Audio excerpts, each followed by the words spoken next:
Wednesday evening, and our Thursday morning is actually quite comfortable too.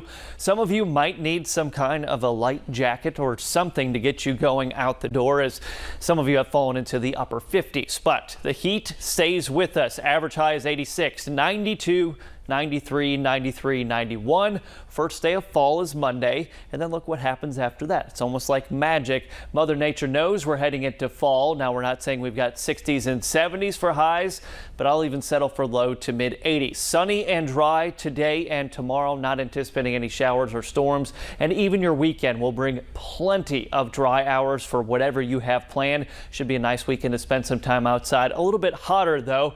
It is the last weekend of summer. We've got two systems out there in the central and northern plains. The system that brought us rain and storms the past 2 days, finally moving up the Atlantic coast to Maine, out into the Canadian Maritimes toward Halifax, for example.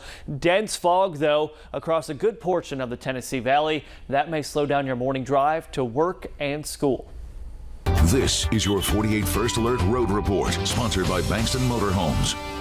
All right, take a look at your traffic now. I'm showing you a picture of the bridge in Decatur, and it's a beautiful sunrise there, but we'll show you there are some major slowdowns happening getting off of that bridge right now because of an accident that happened there.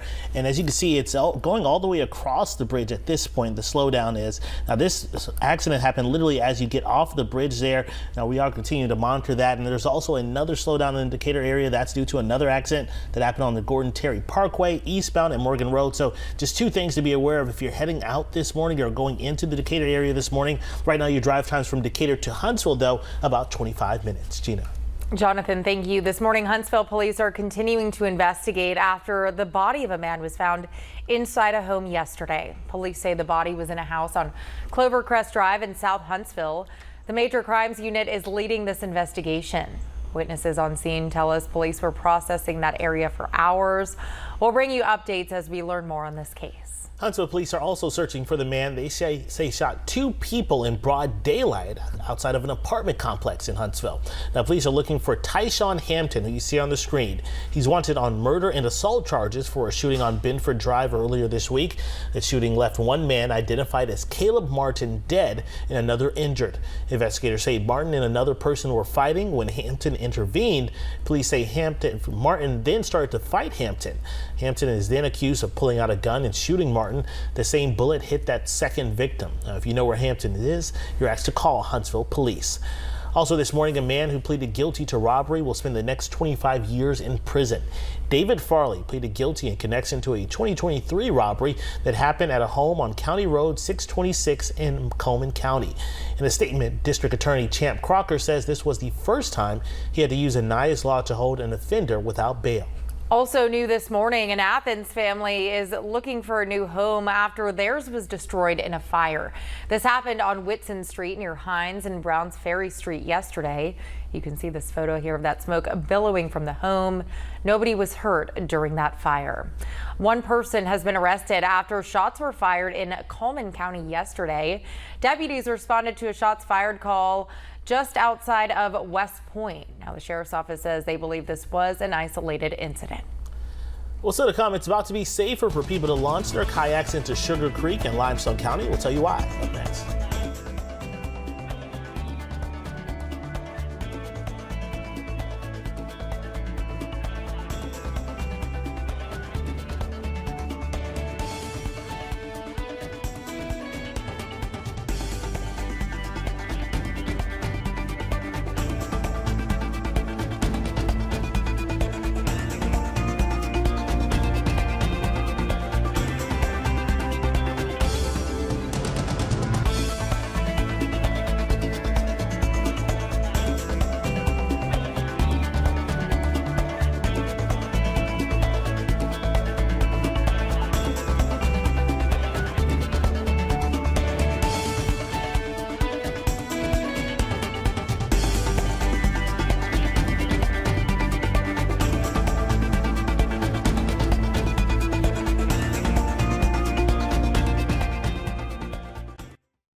Welcome back. Limestone County Commission leaders have just received a grant that will allow them to purchase a piece of land that adjoins Sugar Creek. Yeah, officials are planning to turn that property into a kayak launch.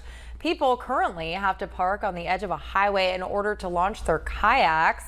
The commission plans to build a parking lot so people can park safely. Limestone County Commissioner LaDawn Townsend says once the project is finished, people will finally have a safe space to enjoy kayaking. They have to park on the shoulder of the road and then get out and walk. And this way they'll be right here on the side of the creek, out of the roadway and in a parking lot that's safe. I've gotten several phone calls about near mishaps, and I'm afraid at some point somebody's going to get injured. So if we can get this project completed, we'll get people in a safe environment and be safe for the motorists and for the people that are, utilizing the creek. Now, Townsend says they plan to have the area open next summer. Now, your First Alert weather with meteorologist Eric Burke. Good Thursday morning once again, everyone. Let's talk about the heat. It was a hot, kind of humid day yesterday, and then those storms fired up through the afternoon. Hopefully you got some beneficial rainfall out of that, but our highs today should reach the upper 80s to low 90s. Heat continues to build in. Hottest day of the week will probably be tomorrow, and then the weekend also looking hot too for Saturday and Sunday. At least by Monday, temperatures look to cool a bit.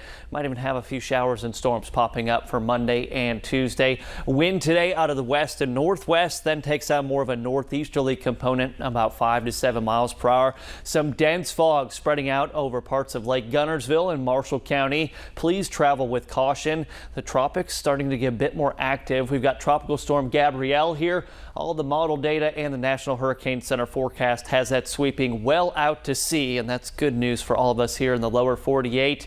Highs today in the lower 90s. Should be mostly sunny and dry. Weekend forecast also hot. It is the last weekend of summer, and then your 10-day forecast does show a little bit of a cool down. Highs back in the low to mid 80s as we go through next work and school week. All right, fall just around the corner. I'm excited for that. Yeah, same. Yeah. Ready for it. Absolutely. All right. We'll see you later on today. Talking TVL at 10 o'clock here streaming, as well as 10:30 Weather Extra. Until then, have a great one.